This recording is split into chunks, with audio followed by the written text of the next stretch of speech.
नमस्कार, स्वागत है आपका प्रॉपर्टी प्लस में। मैं हूं दीपक यादव। बीते दिनों महाराष्ट्र रेरा ने एक आदेश जारी किया है। अब प्रोजेक्ट में बनने वाली एमिनिटीज के लिए बिल्डरों की जिम्मेदारी तय कर दी गई है। नए आदेश के मुताबिक एग्रीमेंट फॉर सेल में बिल्डरों को प्रोजेक्ट में दी जाने वाली सुविधाओं के बारे में विस्तार से लिखना होगा। उनके निर्माण और पूरे होने की समय सीमा भी बतानी होगी। एक तरह से अच्छा फैसला है। अब बिल्डर वादा की गई एमिनिटीज पर मनमर्जी नहीं चला पाएंगे, लेकिन इसको और बारीकी से देखें तो रेरा कानून के सेक्शन 14 में पहले से ये सारे नियम हैं। फिर नए आदेश का क्या मतलब है? दूसरी अहम बात कि जब किसी प्रोजेक्ट का रजिस्ट्रेशन होता है तो रेरा में कंप्लीशन डेट तो दी ही जाती है। फिर एमिनिटीज के लिए अलग से नई तारीख का क्या मतलब हुआ? एमिनिटीज प्रोजेक्ट से अलग कैसे है? क्या महारेरा नया आदेश महारेरा का जो है वो सेक्शन 14 का उल्लंघन तो नहीं कर रहा है? ऐसे बहुत से सवाल हैं जिन पर गौर करने की जरूरत है। इसी के साथ बिल्डरों का एमिनिटीज को लेकर कैसा रुख रहता है, इस पर हमने जी बिजनेस का एक सर्वे कराया है। लोगों ने क्या कुछ कहा है वो भी दिखाएंगे, सर्वे के परिणाम आपको दिखाएंगे। हमारे साथ एक्सपर्ट हैं, उनसे बात करते हैं। अभय उपाध्याय हमारे साथ, president forum for people collective efforts, जो कि होम बायर्स का एक संगठन है, अक्सर होम बायर्स की आवाज उठाता रहता है। आदित्य परोलिया हमारे साथ हैं, एडवोकेट हैं सुप्रीम कोर्ट के, अक्सर होम बायर्स की आवाज आदित्य परोलिया भी उठाते रहते हैं। तो आदित्य जी और अभय जी, बहुत स्वागत है आपका जी बिजनेस पर। आदित्य जी, पहले आपके पास आएंगे। आप कानून को बेहतर समझते हैं।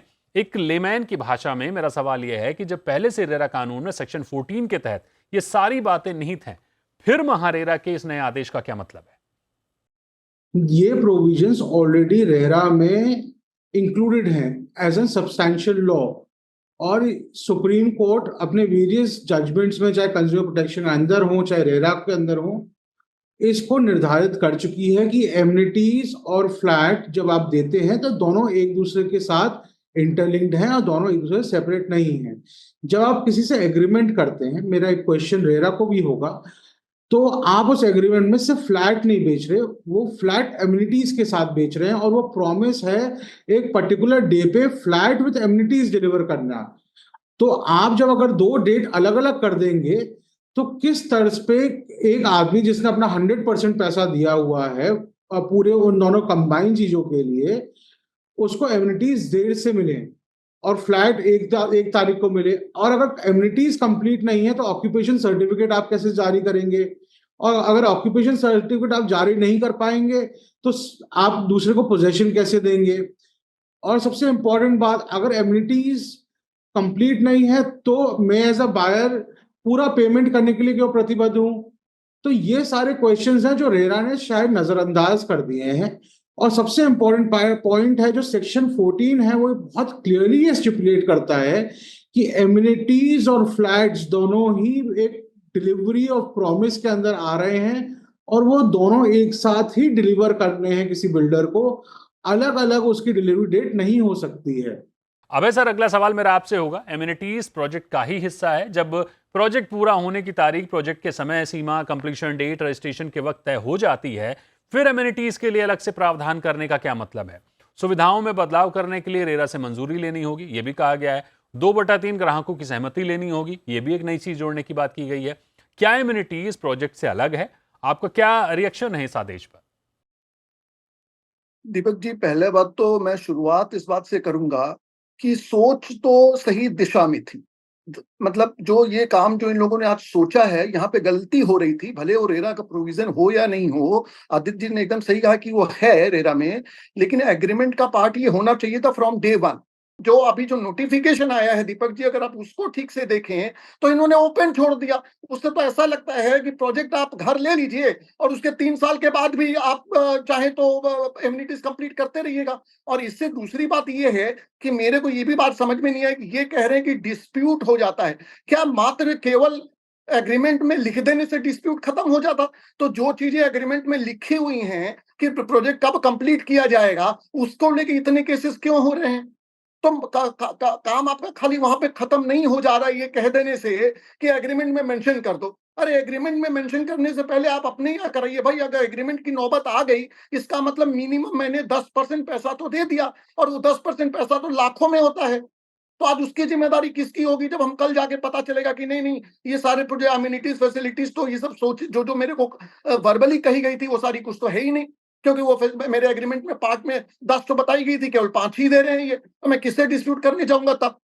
तो आज आज दिक्कत ये हो रही है दीपक जी कि ये सारी चीजें जो हैं इनको एक दो संस्थाएं बिल्डरों की हैं जिनके साथ ये इंटरेक्ट करते हैं और जो इनको बताते हैं, ये होम बायर से डिस्कस करते नहीं है। इसी नोटिफिकेशन में ये चाहते तो ये लिख देते कि जब तक आप 100% complete flat with facilities amenities complete नहीं करेंगे तब तक आप 100% पैसा मत लीजिएगा, आप 80% पे रुक जाइएगा। ये बात ये लिख सकते थे। और तीसरी बात ये है दीपक जी कि इस पूरे नोटिफिकेशन में अगर आप देखेंगे तो ये कहते हैं कि मुझसे परमिशन लो, उसके बाद होम बायर से परमिशन लो। अगर आप सेक्शन 14 को पढ़ेंगे तो पहले सेक्शन 14 में लिखा गया आप कर नहीं सकते, उसके बाद उसका एक प्रोवाइजो आया, उस प्रोवाइजो के बाद एक एक्सप्लेनेशन आया। इसका मतलब ये था कि जब ये कानून बना था तो ये कहा सोचा गया कि भाई ये रेयरेस्ट ऑफ रेयर केस में ये कोई फैसिलिटीज एमिनिटीज में चेंजेस होने चाहिए थे। दीपक जी एक चीज और जो मैं जोड़ना चाहता हूं कि आज कंसेंट की बात हो रही है, ये क्योंकि अथॉरिटी को कुछ पता नहीं है क्या हो रहा है। सबसे इनोसेंट आज की डेट में मेरे यहाँ की अथॉरिटी है, मेरे को पता लग जाता है कि बिल्डर जो है घर को प्री लॉन्च कर रहा है जो कि रेरा में पॉसिबल नहीं है, लेकिन अथॉरिटीज को पता नहीं चलता है। आज मेरे को पता चल रहा है कि बिल्डर लोग at the time of sale एक पहले से ही कंसेंट साइन करवा ले रहे हैं, बिल्कुल लेकिन इनको पता नहीं चल रहा है। नियम है, आप कानून इसका है, क्या सब कुछ क्या है। जवाब है आप बताइए।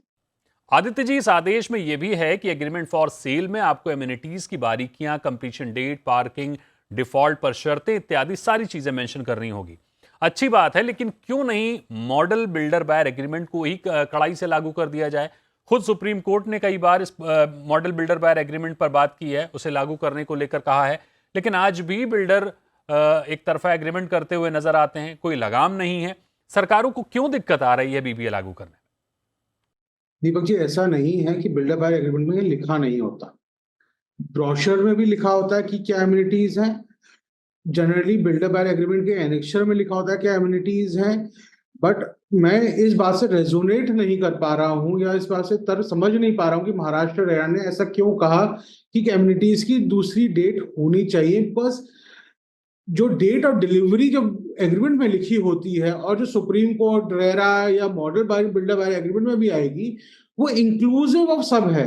जो मैंने आपको पहले बताया कि जो डिलीवरी है, पोजेशन है, वो सिर्फ फ्लैट के लिए नहीं, आपकी रिहाइश उस फ्लैट में नहीं, आपकी रिहाइश उस सोसाइटी में है, तो वो एक साथ डिलीवर होनी चाहिए। या जैसे अभय जी ने कहा, या तो वो पहले डिलीवर हो फिर फ्लैट डिलीवर हो, तो वो सबसे इंपॉर्टेंट पार्ट है। जो आप क्वेश्चन पूछ रहे हैं मॉडर्न बिल्डर बायर एग्रीमेंट का, उस पर I think almost Supreme Court अब कंक्लूजन में पहुंच चुका है and we will soon have a model builder buyer agreement.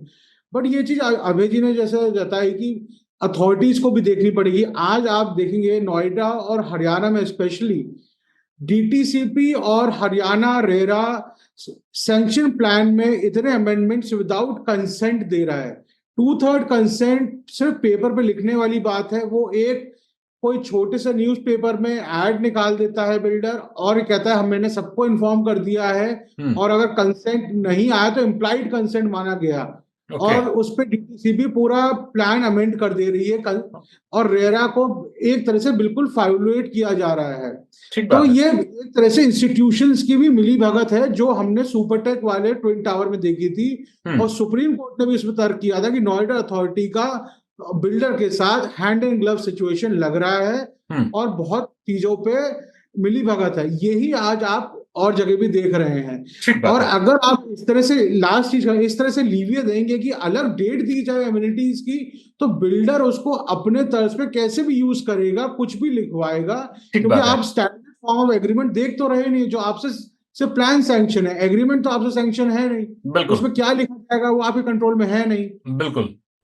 अबे सर, अभी बीते दिनों यूपी रेरा ने एजेंट की ट्रेनिंग को लेकर एक नया आदेश जारी किया है, जो कि महारेरा करीब 2 साल पहले ही कर चुका है। 7 साल बीत चुके हैं रेरा को आए हुए और अभी भी हम बुनियादी बातों पर ही कड़ाई नहीं कर पाए हैं। इतनी लाचारी क्यों दिखती है कानून को लागू करने को लेकर? दीपक जी, लाचारी नहीं है।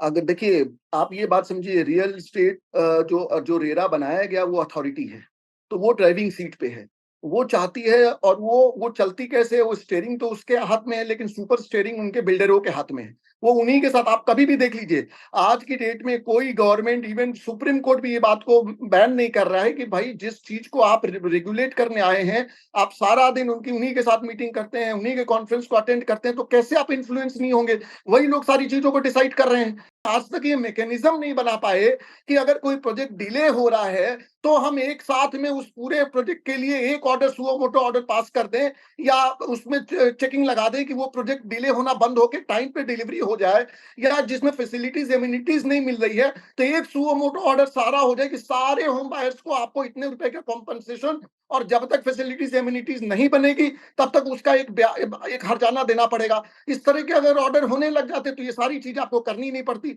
लेकिन चूंकि आपकी नीयत साफ नहीं है, आप काम को करना नहीं चाहते ठीक तरीके से, लेकिन पब्लिक व्यू में आपको ये व्यू बनाना है, जो लोग रियल एस्टेट सेक्टर से रिलेटेड नहीं है उनके बीच में ये इंप्रेशन जमाना है कि रेरा बहुत अच्छा काम कर रहा है, इसलिए ये सारी चीजें हो रही हैं। आप मेरे को एक बात बताइए, कौन से आज तक इतने दिन हो गए, कितने एजेंट के अगेंस्ट में केसेस आए और कितने बिल्डर के अगेंस्ट में केसेस आए? अगर आपको रियल में ट्रेनिंग देनी ही थी, 1 मिनट के लिए मान लेते हैं कि इनकी नीयत सही थी, तो ट्रेनिंग देनी थी तो बिल्डर को देनी थी कि भैया जो तुम बोलो वो कंप्लीट करो। दीपक जी, सबसे बड़ी बात जो मैं आपको कहना चाहता हूं कि ये जी। सारा करके आप देख लीजिएगा, अल्टीमेटली हम लोग आज से 5 साल के बाद वहीं खड़े हो गए हैं जहां आज से 10 साल पहले के जो प्रोजेक्ट लेकर अमिताभ कांत कमेटी की रिपोर्ट बनानी पड़ी थी हम लोगों को। आज की डेट में आपके पास में बिल्कुल। कोई डेटा नहीं है, कोई चेकिंग नहीं हो रही है, किसी को पता नहीं है कितने प्रोजेक्ट कंप्लीट हो रहे हैं टाइम पे, कितने प्रोजेक्ट डिलेड चल रहे हैं, कितने प्रोजेक्ट में कंप्लेन आ रही है, बिल्कुल। बिल्डर वाइज प्रोजेक्ट क्या है, किसी को कोई आइडिया नहीं है। बार बार मैं कह के थक ठीक। गया कि भाई इसका रिकॉर्ड रखा जाए, लेकिन ऐसा नहीं हो रहा है। बिल्कुल ऐसा नहीं है कि रेरा के आने से कोई फर्क नहीं पड़ा है। रियल एस्टेट में रेगुलेशन बढ़ा है, पारदर्शिता बढ़ी है, लेकिन इस तरह के आदेश कानून में दुविधा पैदा कर देते हैं। जब पहले से रेरा कानून में स्पष्ट है प्रोजेक्ट का रजिस्ट्रेशन और कंप्लीशन, फिर सुविधाओं के लिए अलग से समय सीमा का क्या मतलब है, ना तो मेरी समझ में आ रहा है, ना ही हमारे साथ बैठे रेरा के जानकार समझ पा रहे हैं। हालांकि इससे किसको कैसे फायदा होगा पता नहीं। बहरहाल बहुत शुक्रिया करेंगे अभय जी और आदित्य जी आपका हमारे साथ जुड़ने के लिए। यहां रुकेंगे एक ब्रेक के लिए और ब्रेक के बाद आपको मिलवाएंगे एक ऐसे डेवलपर से जिन्होंने महज 4 साल में लैंड डेवलपमेंट की परिभाषा को बदल कर रख दिया है। छोटे से ब्रेक के बाद।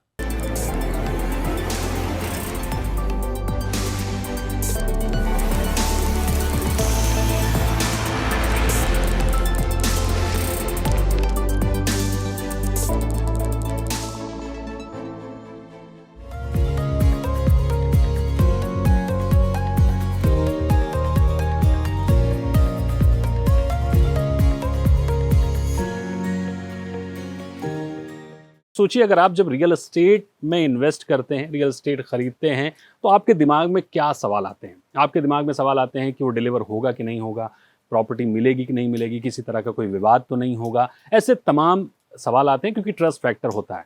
लेकिन आपको एक और अहम बात बताऊं कि जब कोविड में दुनिया परेशान थी, मायूस थी, सूझ नहीं रहा था कि क्या हम करें, उस दौरान में एक डेवलपर हैं जिनका जिक्र मैं अभी करूंगा, आपको मिलवाऊंगा भी उनसे। उनके जहन में ये चल रहा था कि रियल एस्टेट को एक अलग मुकाम पर लेकर जाते हैं, लैंड डील्स को एक अलग मुकाम पर लेकर जाते हैं, और वो लेकर गए। और 2021 से अब तक उन्होंने एक सक्सेस स्टोरी दुनिया के सामने पेश की है कि रियल एस्टेट को साफ गोई से, ट्रांसपेरेंसी के साथ बेहतर तरीके से भी किया जा सकता है, और उन्होंने करके दिखाया।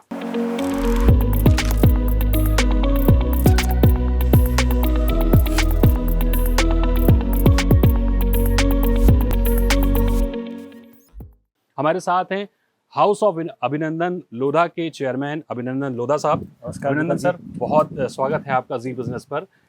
सबसे पहले तो मेरा सवाल आपसे यही होगा कि जब कोई भी लैंड डील्स होती है, जब हम जमीन खरीदने जाते हैं, प्लॉट खरीदने जाते हैं, तो हमारा पहला सवाल यही होता है कि ये डिलीवर होगा कि नहीं होगा। तो कोविड टाइम में लैंड के बिजनेस में जाना कैसे हुआ? दीपक जी, 2003 से लेकर 2015 तक मैं बम्बई में वर्टिकल कार्य कर रहा था। उसके बाद में जब 2021 में भू निर्माण का कार्य वापस शुरू करने का मन में आया, तो उसके साथ में ये भी सोच आ गई कि कोविड की वजह से पूरी दुनिया की सोच में एक बदलाव आ चुका है। और वो बदलाव ये है कि अब लोग ज़्यादा पारदर्शिता की तरफ जा रहे हैं, और पारदर्शिता से यदि कोई भी व्यवसाय बनाया जाए तो वो मूल रूप से लोगों को एक्सेप्टेबल होगा। इस सोच के साथ में हमने हमारा पहला प्रोजेक्ट 2021 अप्रैल में शुरू किया था। उस टाइम पे हमारे मन में ये एक प्रयोग था, मेरी सोच थी, अब उसको जो कंज्यूमर है वो एक्सेप्ट करता है कि नहीं करता है, उसके लिए हमने छोटी स्केल पे एक प्रयोग शुरू किया था। 100 एकड़ का एक डेवलपमेंट दापोली में, जो कि लोगों को ध्यान होगा, एनरॉन पावर प्लांट करके महाराष्ट्र में कुछ सालों पहले बन रहा था दाबोल में, उसके सामने दापोली करके है। तो वहाँ पे हमने 100 एकड़ ज़मीन ली थी और हमने सोचा कि दापोली बहुत ही सुंदर जगह है, यहाँ पर लोगों के आने का एक रीज़न बनता है और यहाँ पर जाकर कोशिश करते हैं कि क्या हम ऑनलाइन ओनली बिजनेस बना सकते हैं और उसकी वजह से बिजनेस में क्या हम इतनी पारदर्शिता ला सकेंगे कि पूरी दुनिया के लोगों को ये भरोसा आ जाए, भाई ये जो बोल रहे हैं, ये जो दिखा रहे हैं, ये जो बता रहे हैं कि ये बनेगा, ये पूर्णतः रूप से डिलीवर होगा। इसका मतलब ये होगा कि बहुत सारी जो कंज्यूमर प्रोमिसेस रियल एस्टेट में होती हैं उसे भी चेंज करना पड़ेगा, एक सोच में बदलाव लाना पड़ेगा। अब हमने जैसे पहले दिन से तय कर लिया कि कोई भी कंज्यूमर कभी भी कैंसिल करना चाहे, उसके कोई पारिवारिक रीज़न से या तबीयत के रीज़न से, तो हम उससे 1 रुपये का भी कोई फॉरफीचर नहीं देंगे, उसका तुरंत पूरा पैसा वापस कर देंगे, नो क्वेश्चंस आस्क्ड। तो यदि आप एक ऑनलाइन ओनली कंज्यूमर बिजनेस के सारे रूल्स ले लें और उसको रियल एस्टेट में अप्लाई कर दें, तो एक सोच थी कि शायद ये कंज्यूमर्स को एक्सेप्ट होगा। और मैं कहते हुए मुझे बहुत खुशी होती है कि हमारी सोच से कई ज़्यादा लोगों ने सोच को सराहा और उसे अपनाया। हमारा पहला प्रोजेक्ट जो दापोली में था, 100 एकड़ का प्रोजेक्ट, करीबन 3.5 हफ्ते में पूरा बिक गया। आज हम देख रहे हैं आप प्रभु श्री राम के चरणों में भी पहुंच गए हैं, अयोध्या। मैं देख रहा हूँ मथुरा में भी आपने प्रोजेक्ट शुरू किया है, गोवा में हम यहाँ पर मौजूद हैं, आपके प्रोजेक्ट इंपीरियल गोवा में, इसके अलावा और आपने एक बड़ा प्रोजेक्ट लिया है। तो ये 4 साल की जर्नी कितना डिलीवर कर चुके हैं और आगे फ्यूचर प्लानिंग क्या है? आज की डेट में भारत के 4 राज्यों में हमारा भू निर्माण का कार्य चालू है। करीबन 10 प्रोजेक्ट अंडर कंस्ट्रक्शन है। 850 एकड़ या तो डिलीवर हो चुका है या अगले 2-2.5 साल में डिलीवर होने वाला है। 150 एकड़ डिलीवर हो चुका है, 700 एकड़ अंडर डिलीवरी है। उसमें से करीबन 250 एकड़ इस साल और डिलीवर हो जाएगा। और हमने ये भी समझ लिया, और हमारा आज जैसे बहुत खुशी होती है, कहते हैं कि अयोध्या जी में भी सबसे पहले हम पहुँचे, अलीबाग में भी सबसे पहले हम पहुँचे, और इसके बीच में जहाँ जहाँ हम पहुँचे हैं सबसे पहले जाने वाले हम ही लोग थे, क्योंकि हमें समझ में आ गया था कि 48 ऐसे क्षेत्र हैं भारतवर्ष में जहाँ पर सरकार, जो राज्य सरकार है और केंद्रीय सरकार है, ये साथ में सोचकर इंफ्रास्ट्रक्चर का बड़ा डेवलपमेंट का काम कर रहे हैं। और यहाँ की आर्थिक गति जो है बढ़ने की, वो भारतवर्ष से थोड़ी ज़्यादा है। ये सारा पब्लिकली अवेलेबल डेटा था। इसको लेके थोड़ा एक कंज्यूमर कंपनी की तरह सिंथेसाइज करके हमने भारतवर्ष में 48 जगहों को आइडेंटिफाई किया और वहाँ उसमें से 9 जगह हम पहुँच चुके हैं और 39 जगह और जाने की इच्छा है अगले 3-4 सालों में। और आज तक ज़मीन में ज़्यादा निवेश नहीं करने का कारण ये था कि लोगों के मन में ये डर था कि भाई इसका टाइटल कौन ला के देगा, इसमें कल कोई आके गलत तरीके से पोजेशन ले लिया तो कौन बचाएगा, कभी मुझे इसमें बेच के निकलना पड़ा तो कौन बेच के देगा, और इस सब को पूरा साथ में स्टिच करके सिक्योर कौन रखेगा। ठीक बात है। इन चारों चीज़ों को हमने पहले दिन ही हमारे हाउस ऑफ अभिनंदन लोढ़ा के प्रोमिसेस के थ्रू एड्रेस कर लिया। ठीक है। और हमारे ऑनलाइन प्लेटफॉर्म ने इसको पूरा ट्रांसपेरेंट कर दिया कि भाई आप जब से हमारे बारे में सोच रहे हैं तब से लेके खरीदने से लेके बनाने से लेके उसको भाड़े पे देने से लेके रीसेल करने तक सारा आप ट्रांसपेरेंटली पारदर्शिता से हमारे प्लेटफॉर्म पे देख के हमसे इंटरेक्ट कर सकते हैं। और इसकी वजह से लोगों ने कहा कि आप जहां भी बनाओगे हम आपके साथ चलेंगे। जब भी कोई इन्वेस्ट करता है प्लॉट में या रियल एस्टेट के किसी भी वर्टिकल में, तो उसका सबसे जो पहला सवाल होता है या जो चाहत होती है कि रिटर्न अच्छा मिले। आपने पिछले 2021 से लेकर अब तक किस तरह का रिटर्न दिया है अपनी प्रॉपर्टीज़ में? इस प्रॉपर्टी से शुरू करें तो 2022 दिसंबर में इस प्रॉपर्टी को लॉन्च किया गया था। तब 4,200 रुपये की कीमत पर इसको लॉन्च किया गया था। आज 14 महीने में डिलीवरी हो गई है और आज यहाँ पर करीबन 8,100 रुपये का भाव चल रहा है। उस तरीके से देखा जाए तो करीबन भाव दुगना हो गया है। इसको 47-48% कंपाउंडेड रिटर्न इस पर्टिकुलर प्रॉपर्टी पे मिला है। और हमने देखा है कि जहाँ पर भी हमने प्रोजेक्ट किए हैं लास्ट 3 साल में 25% से ज़्यादा ही रिटर्न लोगों को दिया गया है। लेकिन मैं फिर भी ये कहना चाहूँगा कि इसको सोचकर किसी को निवेश नहीं करना चाहिए। जो ज़मीन में इन्वेस्टमेंट है उसका सच्चा वैल्यू 8 से 10 साल में मिल जाता है। और आप भारतवर्ष के किसी भी लोकेशन को ले लीजिए, आप थाना को ले लीजिए, आप सोना रोड गुड़गांव को ले लीजिए, आप बैंगलोर को ले लीजिए, जिसने अच्छे लोकेशन पे अच्छे डेवलपर के साथ इन्वेस्ट कर या डायरेक्ट लैंड खरीद कर 10 साल तक उसको सिक्योर रख सका, उसको 22 से 25% के ऊपर का ही कंपाउंड रिटर्न पूरे भारत में इंडिपेंडेंस से लेके आज तक मिला है। रिसेंटली अभी हमने देखा कि अयोध्या में जो आपने लैंड डेवलप कर रहे हैं जी। उस पर एक विवाद निकलकर सामने आया है। एक एक्स एमएलए ने उस पर सवाल उठाए थे कि आपने लोगों को, किसानों को डरा धमका के उनकी ज़मीनें हड़प ली हैं। तो मैं इस पर थोड़ी क्लैरिटी चाहूँगा आपसे। दीपक जी, ऐसा है कि उन्होंने क्या कहा उसके डिस्कशन में मैं जाना सही नहीं समझता हूँ। मेरा इतना बोलना है कि 1400 फार्मर्स से हमने लास्ट 2.5 साल 3 साल में वहाँ पर आधा बीघा 1 बीघा आधा बिस्वा 1 बिस्वा कर ज़मीन ली है। और हमारी वहाँ पर लोगों के साथ में व्यवहार का आउटकम ये है कि जिन लोगों ने पहले फेज़ में ज़मीन दी उन्होंने ही दूसरे में दी, उन्होंने ही तीसरे में भी दी। और लोकल लोगों के साथ में कोई भी बाहर वाला कभी भी किसी भी किस्म की ज़बरदस्ती नहीं कर सकता है, ना हम उसको करने में 1% भी बिलीव करते हैं। आज से नहीं, 20 साल से जो हम भू निर्माण का काम कर रहे हैं, आप कभी भी नहीं देखेंगे कि हमने कभी भी किसी के साथ में कोई ज़बरदस्ती की है। और किसी भी पर्टिकुलर केस में यदि किसी को लगता है कोई विवाद का ज़रिया बनता है तो बहुत ही अच्छा उत्तर प्रदेश में इस्टेब्लिश्ड फोरम है।